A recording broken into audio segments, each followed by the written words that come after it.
আসসালামু আলাইকুম। দেশ বিদেশ টিভি থেকে হুসেন বলছি। আমার চ্যানেলে সবাইকে স্বাগতম।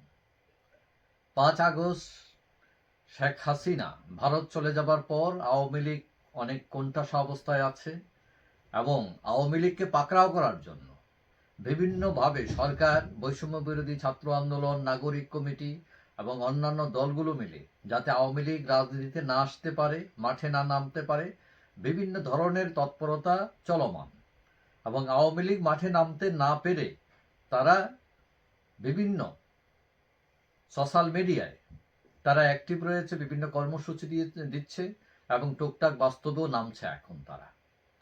এখন আমরা জানি যে বাংলাদেশের আইন শৃঙ্খলা পরিস্থিতি এখন অনেক অবনতি হয়েছে এবং গতকাল হঠাৎ করে দেখা গেল সুপ্রিম কোর্ট এলাকায়, গতকাল শনিবার সুপ্রিম কোর্ট এলাকায় সেনাবাহিনী, র্যাব, পুলিশ টহল বাড়ানো হয়েছে। তো এখন হঠাৎ করে সুপ্রিম কোর্ট এলাকায় সেনাবাহিনী কেন, এটা নিয়ে মানুষের মধ্যে প্রশ্ন দেখা দিয়েছে। পুলিশ বলছে যে চলমান যে পরিস্থিতি, এই পরিস্থিতির আলোকে এই নিরাপত্তা বলয় তৈরি করা হয়েছে। মানে পরিস্থিতি ভালো নয়, সেটা আমরা আগেও বলেছি এবং এটা সবাই জানেন। এবং জরুরি প্রয়োজন ছাড়া সুপ্রিম কোর্ট এলাকায় কাউকে ঢুকতেও দেওয়া হচ্ছে না এবং তল্লাশি কার্যক্রম অব্যাহত রয়েছে। ধারণা করা হচ্ছে যে সুপ্রিম কোর্টের ভেতর বঙ্গবন্ধু শেখ মুজিবুর রহমানের মোরাল রয়েছে এবং এটা ভাঙার চেষ্টা করতে পারে হয়তো বৈষম্য বিরোধী ছাত্র আন্দোলনের উদ্যোগে, অথবা যে কেউ, অথবা কোনো ইসলামী শক্তি এটাকে ভেঙে ফেলতে পারে বা এটার একটা চেষ্টা করতে পারে।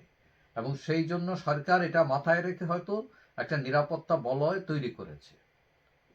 কারণ ইতিমধ্যেই আপনারা সবাই জানেন যে 32 নম্বর ধানমন্ডি 32 নম্বর বঙ্গবন্ধু স্মৃতি জাদুঘর, সেটাকে ভেঙে ফেলা হয়েছে এবং শেখ হাসিনার বাসস্থান সুধার সদন, সেখানে আগুন দেওয়া হয়েছে, ভাঙচুর করা হয়েছে, লুটপাট করা হয়েছে এবং সারা দেশব্যাপী আওয়ামী লীগের নেতাদের বাড়িতে ভাঙচুর, আগুন, লুটপাট হয়েছে।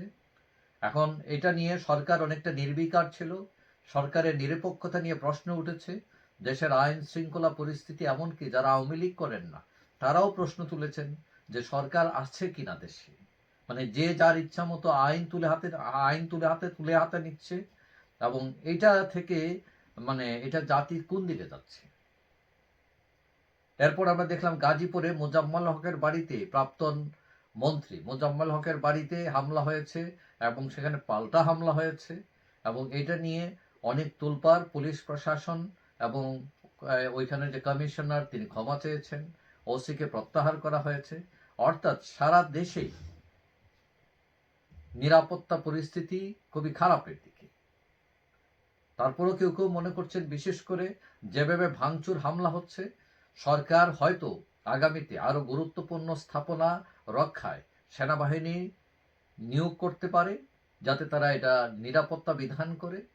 এখন রাজনৈতিক ও আইন শৃঙ্খলা পরিস্থিতির যে অবনতি, এটা এই অবস্থায় প্রশ্ন দেখা দিচ্ছে যে নির্বাচন সঠিক সময় হবে কিনা, সংস্কার আদৌ হবে কিনা এবং সরকারের স্থায়িত্ব নিয়ে প্রশ্ন উঠেছে।